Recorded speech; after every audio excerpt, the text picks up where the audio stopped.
রহমানির রহিম। আসসালামু আলাইকুম। ওয়েলকাম টু দ্য নেক্সট জোড়া ট্রেডভার্স। এখন হচ্ছে আমি আজকে আমাদের ডে 5 প্র্যাকটিস সিরিজের। তো এখানে হচ্ছে এটা রিফ্রেশ হয়ে গেছে। আমি আবার হচ্ছে এখানে অ্যামাউন্টগুলো বসাচ্ছি। ওকে। আমাদের ডেইলি প্রফিট হয় হচ্ছে 7% এবং আমাদের টার্গেট হচ্ছে 21 ডেজ। তো 21 ডেজের মধ্যে কিন্তু আজকে আমাদের আজকে আমরা 5th ডেতে আছি, ঠিক আছে? 5th ডেতে আমাদের টার্গেট কত সেটা আমরা দেখব। আমাদের দেখুন 4th ডেতে আমাদের টার্গেট ছিল হচ্ছে ৩৩৮১ এবং আমরা গেইন করেছিলাম কত? ৩৩৯৮। তো আমাদের 5th ডে টার্গেট হচ্ছে ৩৬১৮, ঠিক আছে? তো দেখি আমরা ৩৬১৮ তে পৌঁছাতে পারি কিনা। তো আমি হচ্ছে আমাদের সেশনটা স্টার্ট করব। আমি আমার ম্যানেজমেন্ট নিয়ে বসেছি। আমার ফার্স্ট ট্রেড এন্ট্রি অ্যামাউন্ট হবে হচ্ছে ১৩৩ অ্যামাউন্টের হবে। সেটা ডলার টাকা আপনি যেটাই আপনার মনে হয় আপনি বলতে পারেন। তো যাই হোক হয়ে গেছে। এখন আমি হচ্ছে দেখা যাক ট্রেড করি। একটু রিফ্রেশ করে নিই কারণ পেজে একটু প্রবলেম হচ্ছে আই থিংক। হ্যাঁ, এখন ঠিক আছে। তো আমি হচ্ছে অ্যানালিসিস স্টার্ট করছি এবং আপনারা জানেন যে আমি কিন্তু লাইভে আপনাদের সামনেই অ্যানালিসিস করি এবং ট্রেড এন্ট্রি করি যাতে আপনারা সবকিছু একদম লাইভ এক্সপেরিয়েন্স করতে পারেন, ঠিক আছে? তো এখানে আমি হচ্ছে এই যে ক্যান্ডেলটা আছে এই ক্যান্ডেলটা যদি সামহাও একটা গ্রিন ক্যান্ডেল হয় দেন আমি এখানে একটা ট্রেড প্লেস করব। দেখা যাক। এটা আই থিংক এটা রেড ক্যান্ডেলই হয়ে যাবে।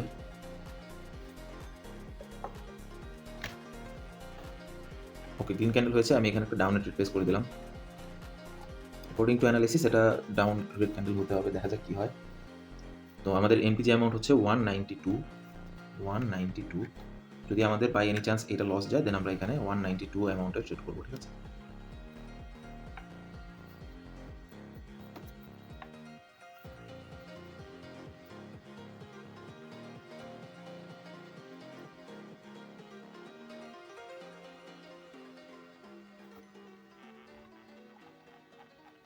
আই থিঙ্ক এটা প্রফিট হয়ে যাওয়ার কথা এবং এখানে একটা স্ট্রং বিএজি গ্যাপও আছে, এই জন্য আমি ওভারঅল ট্রেডটা নিয়েছি। প্লাস ডাউন ট্রেন্ড এখানে রয়েছে এবং এটা একটা রিটেস্ট জোন। দেখা যাক কি হয় অ্যাট দ্য এন্ড টু। ওকে, এটা আমাদের রিফান্ড হয়ে গেছে আসলে।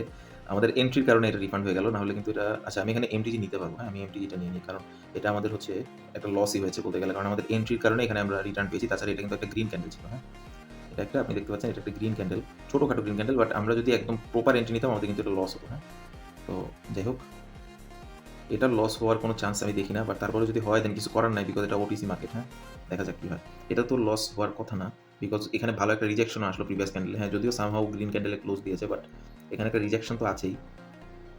এবারেও আমি বেশ ভালো এন্ট্রি নিয়েছি। আগেরবার কিন্তু এন্ট্রির জন্য আমার লসটা হয়নি, রিফান্ড হয়ে গেছে। এবারও এন্ট্রিটা ভালো। দেখা যাক আমাদের ট্রেডটা প্রফিট হয় নাকি লস হয়, এবং এটা প্রফিট হওয়ার কথা যতটুকু আমার ধারণা। যদি না হয় কিছু করার নাই, আমরা অন্য পেয়ারে দেখবো, সমস্যা নেই। ওকে ফাইন, তো আমাদের এটা লস হয়ে গেল, কোনো সমস্যা নেই। এখন আমি হচ্ছে আমাদের থার্ড অ্যামাউন্ট সেট করি 267। হ্যাঁ, 267 আমাদের হচ্ছে নেক্সট অ্যামাউন্ট। এবং এখানে আই থিঙ্ক না, এখানে উপর একটা হাই বানিয়ে ফেলেছে। আর এখানে যেটা হয়েছে এখানে হলো এখানে আসলে এটা কিভাবে নিচে আসলো না আমার ধারণা নাই, কিন্তু আমার এক্সপিরিয়েন্স অনুযায়ী আমি কখনো এরকম সিচুয়েশন দেখি নাই যে এরকম সিচুয়েশনে এসে হচ্ছে সে রেড ক্যান্ডেল না দিয়ে গ্রিন ক্যান্ডেল দিল। যাই হোক, মার্কেটের হয় সবসময় তো আর একরকম প্যাটার্ন চলবে না, এক এক সময় এক এক রকম চলবে। যাই হোক দেখি এটা কি হয়।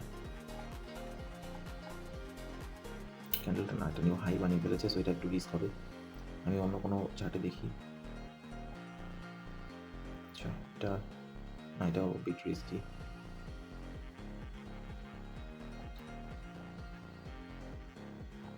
রিকভারি আমরা করে ফেলবো, কোনো সমস্যা নেই। বাট আমি হচ্ছে একটু কনফিউজ হয়ে গেলাম। ওই ট্রেডটা আসলে অনেক স্ট্রং একটা ট্রেড ছিল আমার, বাট আমি ওরকম কখনো দেখি নাই এরকম হতে যে এই সিচুয়েশনে লস হয়ে গেছে, ঠিক আছে? হয়তো আমার কোনো একটা মিস্টেক আছে, সেটা আমি ভিডিওর মধ্যে তো চেক করতে পারবো না। ভিডিও শেষ করে আমি দেখবো যে এখানে কী সমস্যা ছিল আসলে। যাই হোক আমি হচ্ছে দেখি এখানে কিছুটা রিস্ক আছে। এখানে হচ্ছে সেলারকে সে লিকুইডেট করে গ্রিন ক্যান্ডেল করেছে, আবার উপরে একটা হাইও তৈরি করেছে। সো এদিকে নিচে আবার তার টার্গেটও আছে। সে চাইলে আপেও যেতে পারে, ডাউনেও যেতে পারে, তার ইচ্ছা এটা, ঠিক আছে? এখানে আমরা প্রেডিকশন করে জাস্ট 50-50 রিস্ক নিব না, ঠিক আছে? তো আমরা অন্য কোনো পেয়ারে দেখি। এখানে হচ্ছে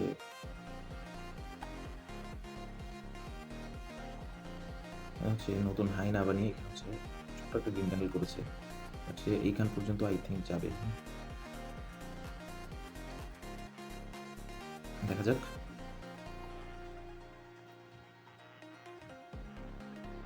এটা বেশ রিস্কি ট্রেড, আমি রিস্ক নিতে চাচ্ছি না বিকজ অলরেডি আমাদের একটা লস হয়ে গেছে।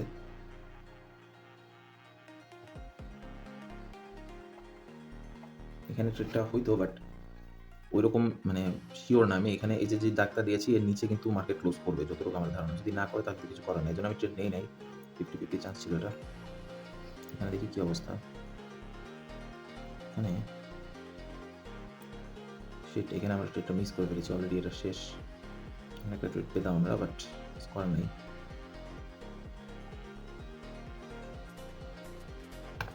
এই ক্যান্ডেলটা যদি উপরে যায় আমি একটা ডাউন ট্রেড প্লেস করবো। শিট ভাই, এটা আমার ট্রেডটা মিস হয়ে গেল। যদি উপরে যায় দেন আমি এখানে কিন্তু ট্রেড নিব। এখানে আমি এন্ট্রি নিব যদি উপরে আসে by any chance. I think আসবে না। এখানে বেশ ভালো একটা সেলার প্রেশার রয়েছে। যাই হোক, সমস্যা নেই, আমরা ট্রেড পাবো, সমস্যা নেই। ট্রেড আমরা সবসময় পাবো। মার্কেট তো আর বন্ধ হয়ে যাচ্ছে না, মার্কেট সবসময় চলবে। আমরা মার্কেট চলতে থাকলে আমরা ট্রেডও পাবো। দেখুন আমি বলেছিলাম এটা নিচে ক্লোজ দিবে, একদম ক্লোজ হলেও কিন্তু নিচে ক্লোজ দিয়েছে। যাই হোক, এটা আমরা নেই ভালো হয়েছে, সমস্যা নেই। তবে এখানে আমরা একটা ট্রেড প্লেস করতে পারি। এটা যদি রেড ক্যান্ডেল না হয় দেন আমরা একটা ট্রেড প্লেস করতে পারি। না, এটা রেড হয়ে গেছে অলরেডি, আই থিঙ্ক। হ্যাঁ, হয়ে গেছে। সো এটা আমি নিতে পারবো না আর।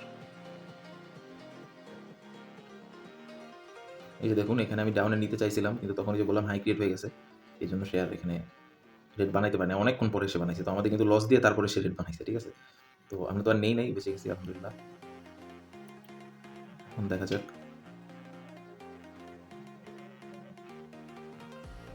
কোয়ালিটি ফুল জাস্ট দুই একটা ট্রেড করলে কিন্তু আমাদের টার্গেট হিট হয়ে যায়। জাস্ট একটু ধৈর্যের বিষয়, যদি মানে কোয়ালিটি ফুল ট্রেডের জন্য। হ্যাঁ, আমাদের ওয়েট করতে হয় কিছুই না। এই ক্যান্ডেলটা একটু এখানে আমি দেখি, এখান থেকে কিন্তু সে লিকুইডেট করে নাই এখনো, লিকুইডিটেশন নেয় নাই এখনো। দেখি একটু, এখানে এই পর্যন্ত হচ্ছে টার্গেট। হ্যাঁ, এখানে আমি একটা ডাউন ট্রেড নিব 1। ওকে, সে একটু উপরে গেলে ওকে ওকে ওকে ওকে, একদম পারফেক্ট ট্রেড হয়েছে আমাদের। আশা করি এটা আমাদের লস হওয়ার সম্ভাবনা নাই। দেখা যাক কি হয় তারপরে।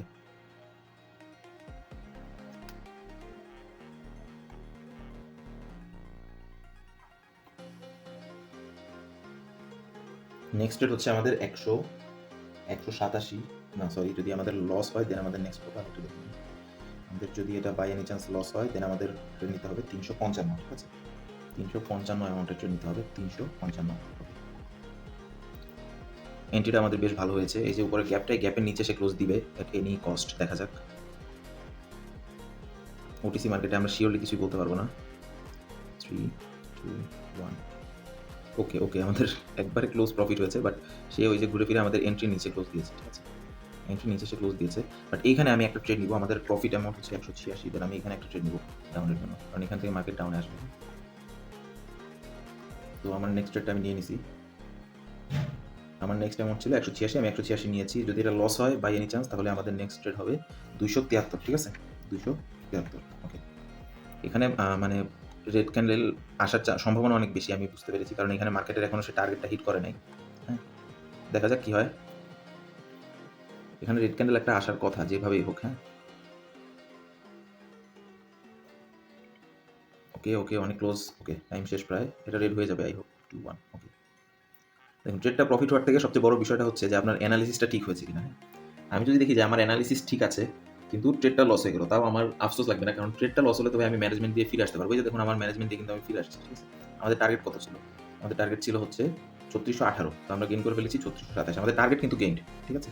তো লস হয়েছিল আমাদের, দুইটা ব্যাক টু ব্যাক লস হইলো, কিন্তু তারপরেও আমরা কিন্তু খুব তাড়াতাড়ি ব্যাক করে আসলাম জাস্ট একটা কোয়ালিটিফুল ট্রেডের মাধ্যমে, ঠিক আছে। তো ট্রেডটা যদি ভালোভাবে নেওয়া যায় তাহলে আমাদের মানি ম্যানেজমেন্ট দিয়ে আমরা প্রফিট করে ফেলতে পারবো। তো আমরা লসটা নিয়ে টেনশন করবো না, আমরা টেনশন করবো আমাদের অ্যানালিসিসটা ঠিক আছে কিনা। হ্যাঁ, প্রপার একটা মানি ম্যানেজমেন্ট ইউজ করবেন যাতে আপনার একবার বেশি লস হলেও এবং কম প্রফিট হলেও আপনি ওভারঅল প্রফিটেবল হয়ে যেতে পারেন, ঠিক আছে। যেমন এখানে দেখুন আমি ট্রেড করলাম, এই যে আমার দেখুন একটা রিফান্ড হয়েছে, এটাকে আমি লস ধরবো বিকজ আমার অ্যানালিসিস এখানে ভুল ছিল। হ্যাঁ, তো এখানে আমাদের রিফান্ড হয়েছে, তো এই দুইটা লস হয়েছে আমাদের, ঠিক আছে, এবং এই দুইটা প্রফিট হয়েছে আমাদের। অলমোস্ট অ্যাকুরেসি কি 50-50, ঠিক আছে। তারপরেও কিন্তু আমরা প্রফিট গেইন করে মার্কেট থেকে বেরোয় চলে যাচ্ছি, ঠিক আছে। তার মানে হচ্ছে এটা হলো মানি ম্যানেজমেন্টের পাওয়ার, এবং আপনার এই টার্গেটটা থাকতে হবে যে আমি টাকা দিয়ে ট্রেড করছি, লস হয়ে গেল, হ্যাঁ এটা আলাদা বিষয়, ঠিক আছে। কিন্তু আপনার হচ্ছে এই জিনিসটা মাথায় রাখতে হবে যে আপনার ক্যারিয়ার হচ্ছে এখানে, আপনি মার্কেটটা কতটুকু বুঝেন এটাতে আগে ফোকাস দিতে হবে। হ্যাঁ, যেমন এখানে আমি এই যে আপনাদের বললাম যে এখানে আমি যে ট্রেডটা নিয়েছিলাম, এই যে এখানে, হ্যাঁ এখানে আমি ট্রেডটা প্লেস করেছিলাম, তো আমার হইতে পারতো যে সে এইখানে ক্লোজ দিত, হ্যাঁ একটু নিচে ক্লোজ দিয়ে, যেমন এই যে এই ক্যান্ডেলটা আপনারা দেখতে পাচ্ছেন যে আমি এন্ট্রিটা অনেক স্মার্টলি নিয়েছিলাম বলে আমার কিন্তু এখানে প্রফিট দিয়েছিল। হ্যাঁ, তো প্রফিট দেওয়ার পরেও আমি কিন্তু স্যাটিসফাইড ছিলাম না, বিকজ এখানে আমার অ্যানালিসিস অনুযায়ী তার একটা রেড ক্যান্ডেল দেওয়ার কথা ছিল, কিন্তু সে দিয়ে দিল কি গ্রিন ক্যান্ডেল। যার কারণে আমি প্রফিট করলেও আমার ভিতরে একটা গিল্টি লাগছিল যে আমার অ্যানালিসিসে কোনো ভুল আছে কিনা। তারপরে আমি দেখলাম যে না, এখানে অ্যানালিসিসে ভুল না, এটা হচ্ছে একটা এরর টাইপ ক্যান্ডেল ছিল, অথবা এটা হচ্ছে একটা পিপিআর ফুলফিল করার জন্য একটা ক্যান্ডেল তৈরি করেছে। তো তারপরে আমি ভাবলাম যে তাহলে পাওয়ার যেহেতু আছে তার মানে সে তো নিচে আসবেই যেভাবে হোক, ঠিক আছে? রেড ক্যান্ডেল সে বানাবেই। এইজন্য আমি এই ট্রেডটা নিয়েছিলাম। এখন এই যে ট্রেডটা, এই যে ক্যান্ডেলে আমি ট্রেডটা নিলাম $183, এই যে ক্যান্ডেলটা, এটা যদি গ্রিন হতো তাও কিন্তু আমি প্রফিট করতাম, কারণ আমার এন্ট্রি ছিল একদম উপরে, এই যে এইখানে ছিল entry, ঠিক আছে? সে গ্রিন বানাইলেও আমাকে সে প্রফিট দিত, কিন্তু যদি সে গ্রিন হইতো দেন আমার প্রফিট আমি করতাম, কিন্তু আমার ভিতরে গিল্টি থাকতো যে আমি যে অ্যানালিসিস করছি এটা তো হয়তো ভুল হইতে পারে, ঠিক আছে? এটা তো হয়তো ভুল। তো এই জিনিসটা হয়নি। এই যে দেখুন সে নিচে আসছে। তার মানে আমি এই ক্ষেত্রে কনফিডেন্ট হয়ে গেলাম যে আমি যে টার্গেটটা রেখেছিলাম যে এই পর্যন্ত সে আসবে এট লিস্ট, যে এই পর্যন্ত। সে কিন্তু এখানে আসলো দেখুন। এখন সে যেভাবে হোক উপরে যাক নিচে যাক আমার কিছু আসে যায় না। কিন্তু আমার অ্যানালিসিস অনুযায়ী তার এখানে আসতে হতো এবং সে আসছে। এখন আমি যদি লসও করে ফেলতাম তারপরে আমার ভিতরে একটা স্যাটিসফ্যাকশন থাকতো যে না, আমি অ্যানালিসিস করছি এটা আমার ঠিক আছে। ভবিষ্যতে আমি যে যা লস করেছি তা তুলে আনতে পারবো। কারণ আমার সেই ক্যাপাবিলিটি আছে, আমার সেই স্কিল আছে। কিন্তু একটা ট্রেড হয়তো প্রফিট করলাম, $200-250 পাইলাম। কিন্তু আমার যদি অ্যানালিসিস ভুল হয় ভবিষ্যতে আমি $2,000-2,500 লসও করতে পারি। ঠিক আছে? তো আশা করি বিষয়টা বুঝতে পেরেছেন, এবং সবচেয়ে বড় পার্থক্য হচ্ছে অন্যান্য প্রফেশনের মানুষ আগে শিখার পেছনে ব্যয় করে। আপনি একজন ডক্টর হবেন, আপনি আগে দেখবেন যে কিভাবে ডক্টরি করতে হয়, এসে পড়াশোনা করতে আপনার 7 বছর যাবে। আপনি ডক্টরি করে কত কামাবেন সেই হিসাবে আপনার নেওয়ার সময় থাকবে না সেই 6-7 বছর। খালি ডক্টরি শিখেন। শিখে তারপরে আপনাকে ডক্টর হইতে হয়। কিন্তু এখানে আপনি আইসা কি করেন, আগেই টাকার চিন্তা। ভাই টাকা লাগবে, এই এত টাকা হইলো, এত টাকা প্রফিট, এত টাকা লস, কেন রে ভাই? আগে তো শিখবেন। ডক্টরির ক্ষেত্রে যখন 7 বছর শিখেন, এখানে 7 মাসও শিখতে পারেন না। এখানে 7 মাসও সময় দিয়ে এই এনালাইসিসটা বুঝতে পারেন না। এখানে আইসা খালি প্রফিট লসের চিন্তা শুরু করে দেন। এটাই তো পার্থক্য। এই পার্থক্যটা যদি না থাকতো তাহলে আপনিও একজন ডক্টর যেমন সাকসেসফুল হয়ে যায়, এখানে আপনি সাকসেসফুল হয়ে একটা ডক্টর আপনি নিজের প্রাইভেট বেতন দিয়ে রাখতে পারবেন। এরকম ক্যাপাবিলিটি আছে ট্রেডিং, ঠিক আছে? তো আশা করি আমার কথাগুলো বুঝতে পেরেছেন। যদি ভিডিও ভালো লাগে লাইক করবেন, যদি না লাগে ডিসলাইক করবেন। যদি কোনো কিছু বলার থাকে কমেন্টে বলবেন। ঠিক আছে? Thank you. আসসালামু আলাইকুম।